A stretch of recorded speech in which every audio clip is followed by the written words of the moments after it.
그동안 미국의 국채금리 급등세에 가려졌었던 펀더멘털 요인, 오늘은 특히나 부각되면서 뉴욕 증시 오랜만에 환하게 웃었는데요. 때맞춰 미국과 중국 간의 데탕트 분위기도 일어나고 있다고 합니다. 자, 그 어느 때보다 미국 국채금리 급등에 이 취약한 움직임을 보였던 국내 증시 입장에서는 상당히 반가운 소식이 아닌가 싶은데요. 오늘은 이 문제를 알아보는 시간 마련해봤습니다. 도움 말씀에 한국경제신문의 한상준 논설위원 나와 계십니다. 안녕하십니까? 네, 안녕하십니까?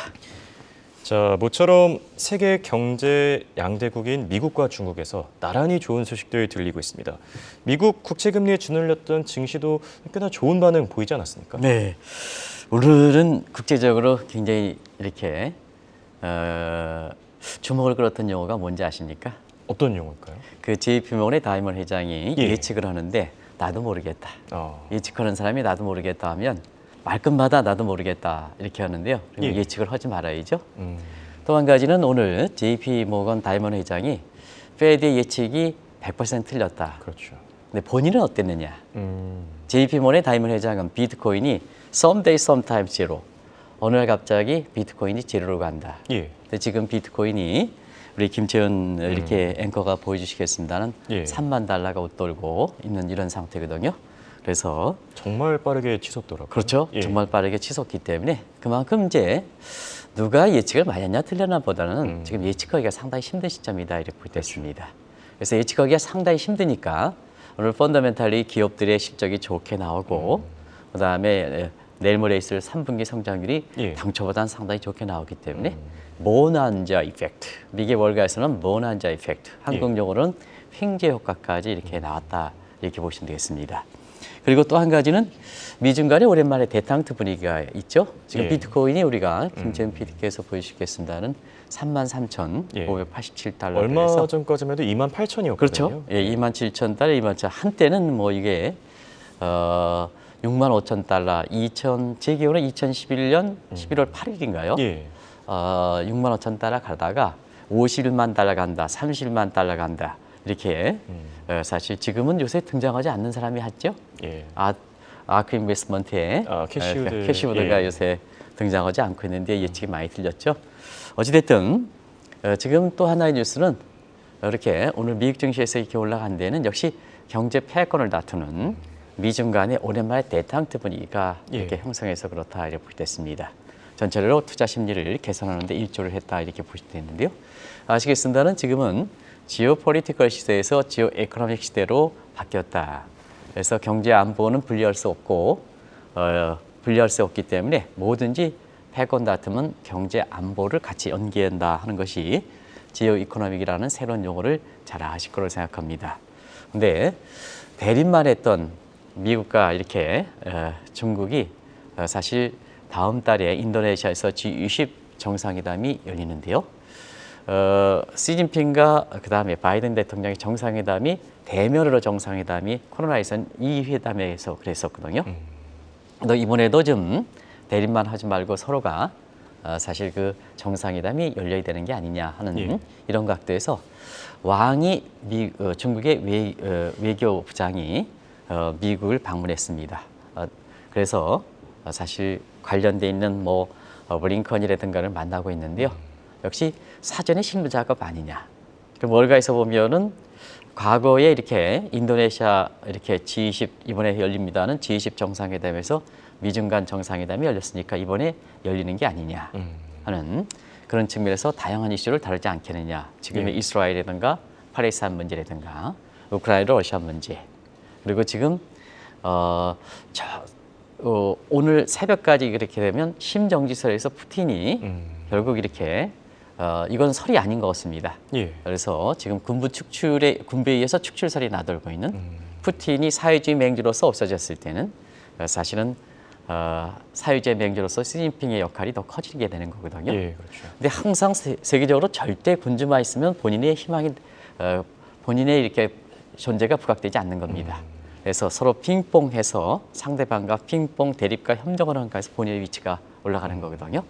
그런 각도에서는 다음 달 그 미중 정상회담에서 우리가 얘기했던 미중과 정상회담의 디커플링 서로가 분리되는 것보다는 리스크를 좀 줄이면서 그것이 이스라엘 하마스 간의 갈등이든 우크라이나 러시아 간의 전쟁이든 이런 전쟁을 좀 줄이면서 서로가 공존을 모색하는 이게 디리스킹이죠. 예. 그래서 디리스킹을 모색하지 않게 하는 것이 미국의 월가의 오랜만에 투자 심리를 부추겼던 요인이다 이렇게 보게 됐습니다. 예, 알겠습니다. 자, 이렇게 말씀하신 대로 국채금리가 안정세를 찾음에 따라 펀더멘털 요인이 특히나 부각되고 있습니다.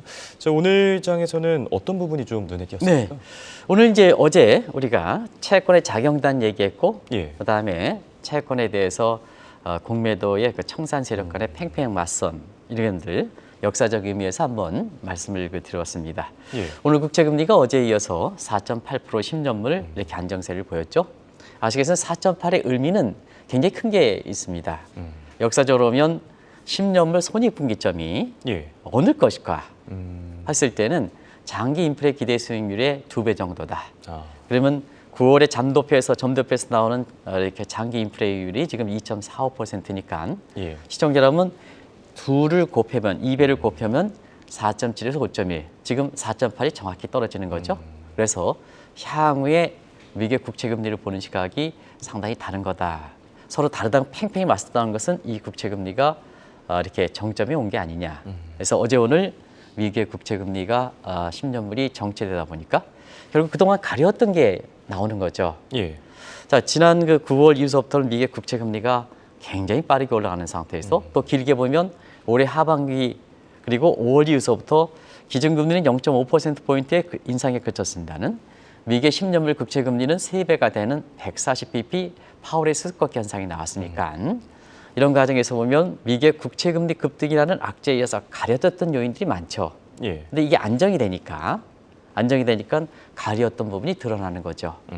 그래서 오늘 그 미국의 그 증시가 비교적 큰 폭으로 올랐던 거는 그동안 가려웠던 호재 요인이 등장하는 상태에서 미국 증시가 이렇게 낙폭에 따른 반발 매수와 함께 많이 올라간 거다 이렇게 보이됐습니다. 네, 실제로 몇 주 전 정도였던 것 같은데요. 이 3분기 성장률과 함께 기업 실적이 발표되는 10월 시즌에 특히나 펀더멘털 요인이 강조될 것이다. 그런 얘기를 해주셨었죠. 네, 옥토버 서프라이즈라는 표현을 썼지 않습니까? 서프라이즈는 건 예상에 대비해서 상당히 좋게 나온다. 이게 횡재 효과죠, bonanza 효과. 예. 그래서 그것을 증시 사이드에서는 earning surprise라는 표현을 씁니다는 예상 대비해서 높게 나온다.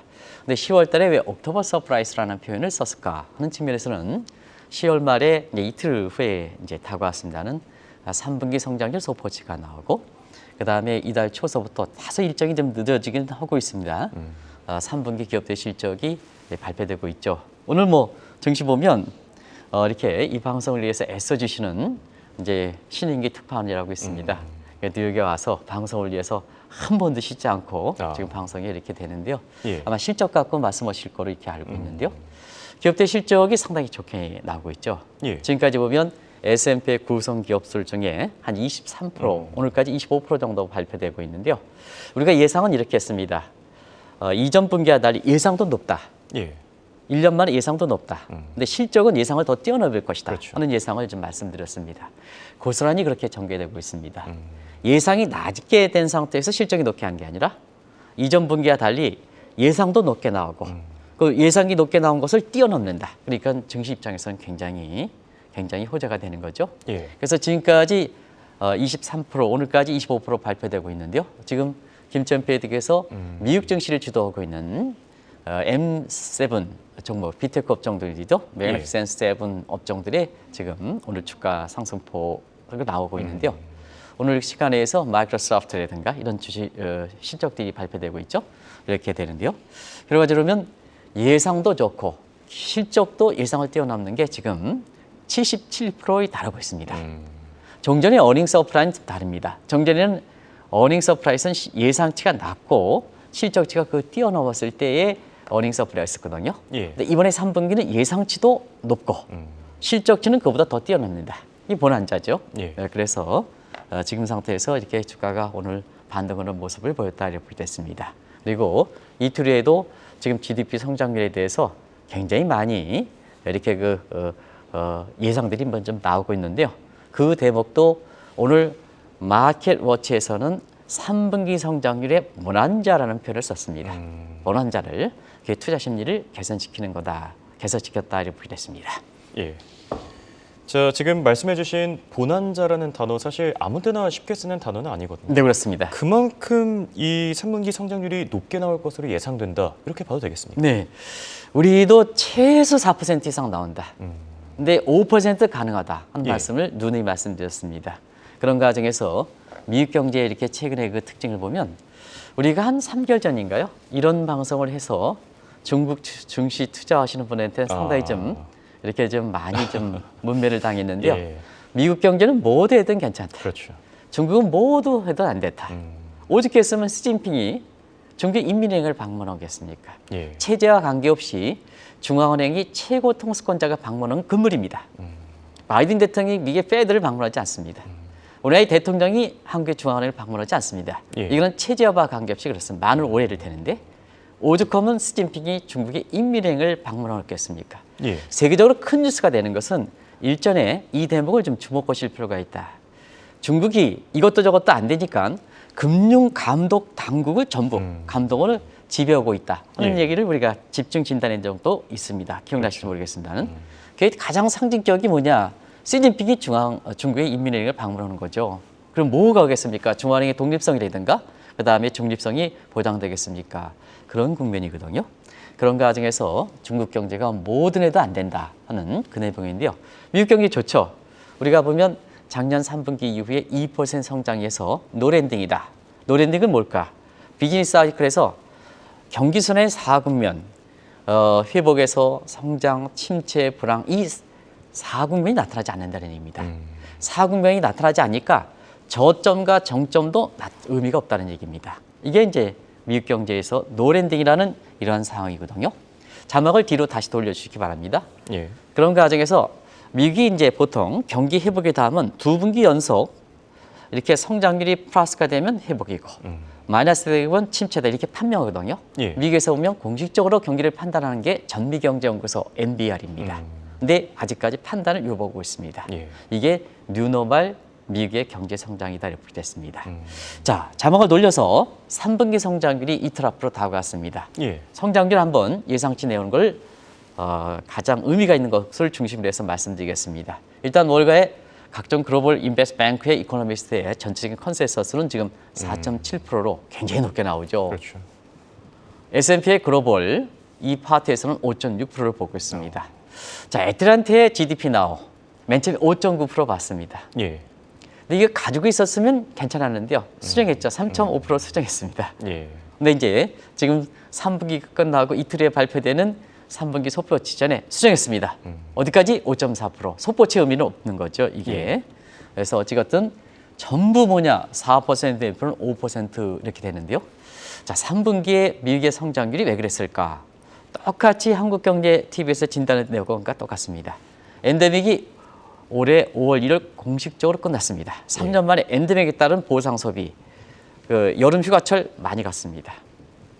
그리고 전쟁이라는 우크라이나 전쟁의 전쟁 국방부 지출의 특수성, 지출 때문에 재정 지출의 GDP 기여도가 높았습니다. 그래서 지금 최유산 성장률이 4에서 5% 나오고 올라가는데요. 지금 상태에서 5%대 이렇게 얘기가 나온 것 같습니다. 시청자 여러분, 한국 경제 성장률이 지금 몇 프로입니까? 미국과 통계 방식을 동일하게 한다면 2% 내외입니다. 자, 미국 경제가 5%인데요. 한국의 성장률 통계 방식 똑같이 합니다. 전분기 대비 연율로 하면 2%대인데요. 2배 반이나 높은 것이 미국 경제다. 그래서 3개월 전에 미국 경제는 뭐를 해든 잘 된다 하는 내용, 이런 것이 고스란히 3분기 기업들의 실적과 그다음에 성장률에서 그대로 나타나고 있다 이렇게 보게 됐습니다.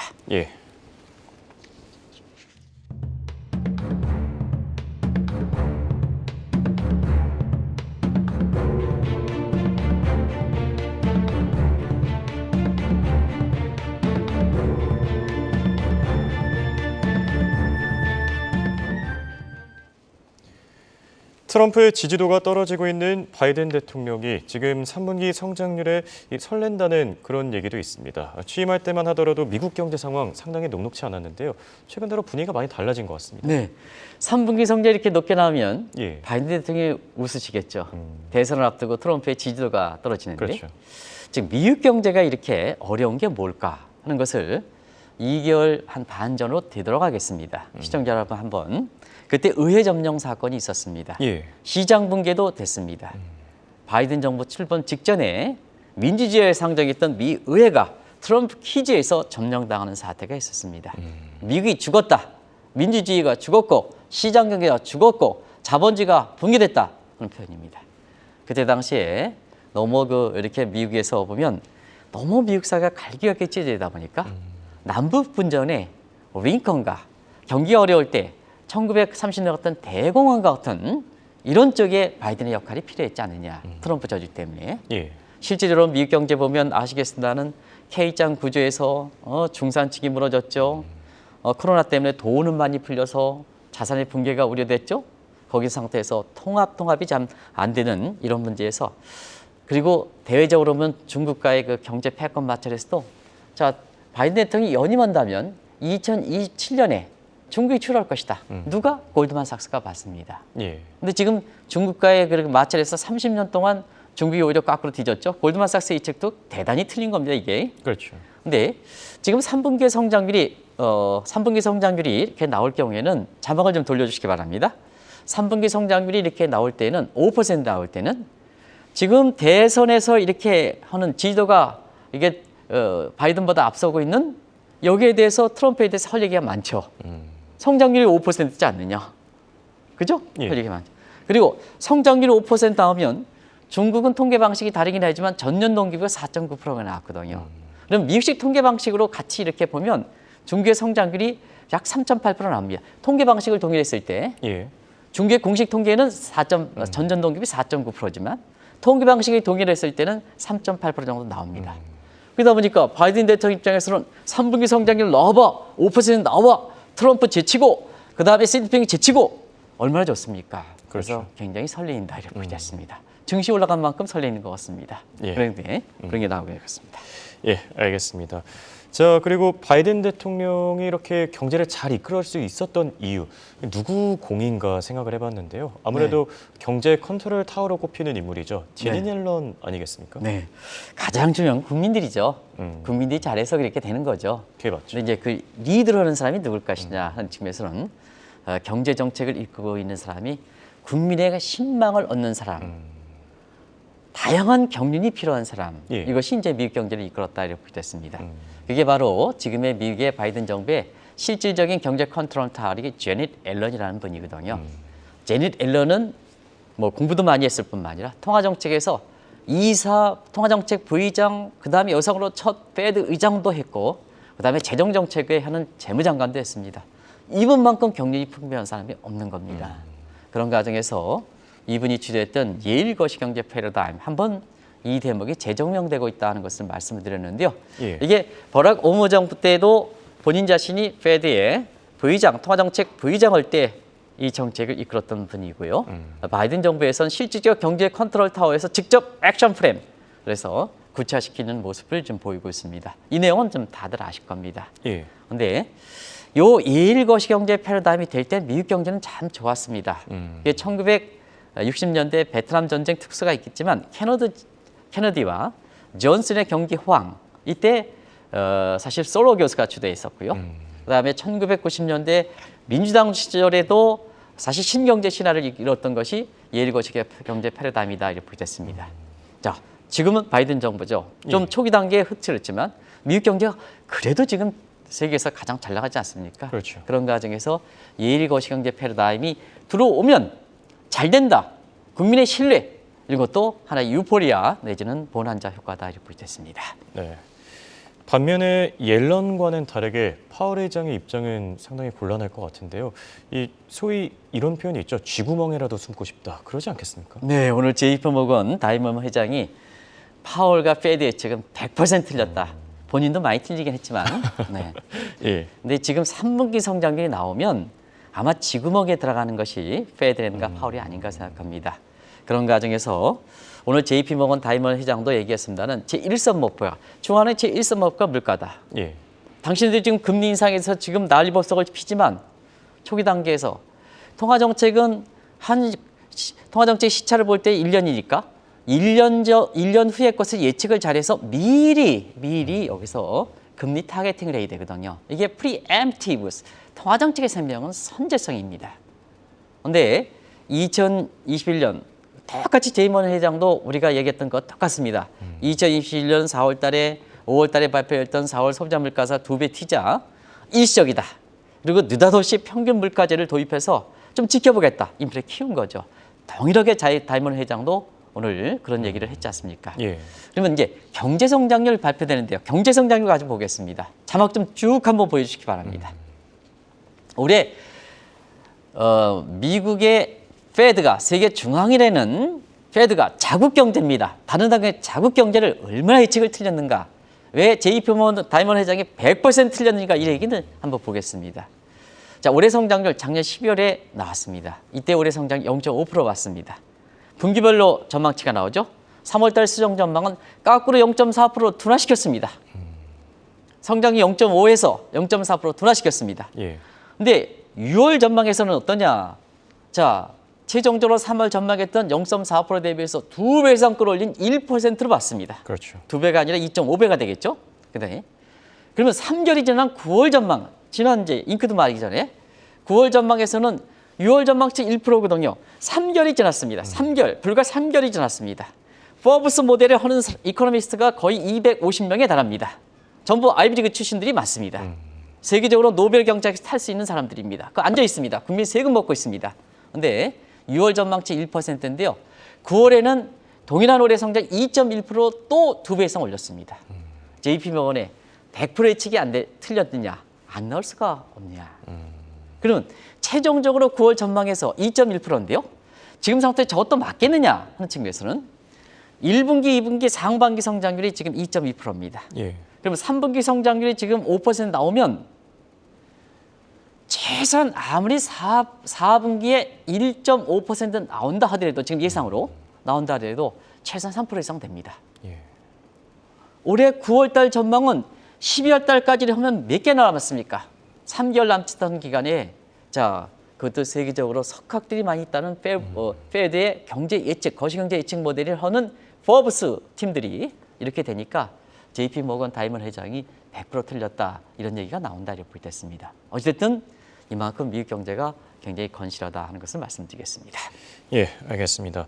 자, 한 가지 궁금한 부분이 있습니다. 이렇게 뭐 3분기 실적도 그렇고 성장률도 그렇고 서프라이즈라고 부를 정도로 높게 나오는데도 주가 상승폭은 왜 좀 제한적인 겁니까? 네, 과거 서부 영화 보면요. 예. 어느 앉아 하면 그냥 금괴가 쏟아져야 되잖아요. 근데 오늘 주가는 그렇게 생각만큼은 많이 오르지 않았습니다. 근데 최근에 이렇게 주가가 좀 주춤했던 점을 감을 때 이나마 다행이죠. 그죠? 그렇죠. 우리 투자자분들한테도 주가가 떨어지면 마음이 아픈데요. 좀 이나마라도 굉장히 다행이다 이렇게 보셨습니다. 근데 보난자 이펙트가 왜 이렇게 주가가 생각만큼 많이 오르지 않았냐? 시청자 여러분 자연스럽게 결국 성장률이 높게 나오면 페드가 또 인플레를 조이기 위해서 사실은 기준금리 더 올릴 가능성이 있다. 그러면 국채금리 지금 안정되고 있는데요. 국채금리 이렇게 금고가 재현될 가능성이 있다. 이렇게 그 요인도 컸다 이렇게 보시고요. 오늘 김재현 PD가 방송 중에 저희들이 방송할 때 이렇게 하고 있습니다. 김재현 PD가 톰 에머라는 사실 제3의 이렇게 세 번째죠. 메카시 해임하고 나서 예. 스티글 스콜리스 그다음에 조던 다 태고 그 원내 이렇게 되는 후보를 이렇게 얘기했던 톰 에머가 지금 했는데요. 이마저도 좀 안 된 것 같습니다. 잉크 마르기도 전에 왜냐하면 톰 에머라는 사람은 트럼프가 반대하는 사람입니다. 그다음에 사실 그 프리덤 코커스의 강경파들이 반대하는 겁니다. 결국 벽을 넘지 않고 그랬습니다. 결과적으로 이렇게 하원 의장이 이렇게 선출이 안 되면 셧다운 노래가 다시 되는 거죠. 그렇죠. 그런 것이 이제 미국 증시가 펀더멘탈 대비해서 그렇게 주가를 끌어올리지 못한 요인이다 하는 것을 말씀드리고요. 그다음에 주가는 선반영하죠. 그러면 미국의 통계 방식은 전분기 대비 성장률입니다. 3분기 높게 나오면 4분기에는 낮게 나오죠. 낮게 나오죠. 이런 문제가 겹쳐서 그랬다. 그러나 최근에 증시가 미국의 국채금리에 의해서 상당히 어려운 점을 감안해 볼 때는 이나마와 올라간 것도 상당히 다행이기 때문에 미국에서 보난자 이펙트 횡재 효과라는 표현이 나온다 하는 것을 그래서 오늘 우리 국내 증시에서 어제에 이어서 오늘도 좀 올라갔으면 하는 바람이다 하는 말씀드리겠습니다. 알겠습니다. 지금까지 도움 말씀에 한국경제신문의 한상춘 논설위원이었습니다. 대단히 고맙습니다. 네, 고맙습니다.